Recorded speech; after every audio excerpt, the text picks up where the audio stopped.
भाई ये film fair award जिसने भी कराया हो उसके लिए भैया लव यू क्योंकि ये जोड़ी के जो ये मिलाए हैं इन दोनों ने।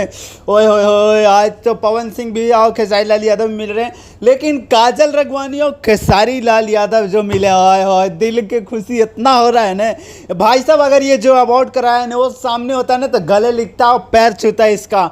क्या यार का बॉलीवुड वालों, love you brother love you. जिसने भी कराया है अभी तक पता नहीं चल पाया किसने कराया है। बहुत बहुत थैंक यू सो मच। और इन दोनों को फिल्म भी आ जाए, गाना भी आ जाए, आय हाय हाय क्या मज़ा आएगा। बहुत खुशी वाला लहर है, खुशी से इससे ज़्यादा मेरा आवाज़ ही में लग रहा हो कितना बड़ा खुशी है। और बहुत अच्छा लग रहा है, बहुत दिल गदगद हो रहा है, बहुत खुश में हूँ कि ये दोनों मिले। और अगर पवन और खेसारी के एक साथ फोटो आ जाता, वीडियो आ जाता तो उसमें तो बाय बाय क्या मज़ा ही आता यार, क्या धमाका आज हो रहा है। आज तो यूट्यूब जिसका भी यूट्यूब चैनल पे होगा उसका आज कमाई पे कमाई हो रहा होगा। ऐसे मजाक कर रहा हूँ, बहुत ज़बरदस्त। तो ज़्यादा कुछ नहीं बोलना चाहता हूँ, बहुत बड़ा खुशी है आज के लिए। ओके बाय, लव यू, मिलता हूँ नेक्स्ट अपडेट में।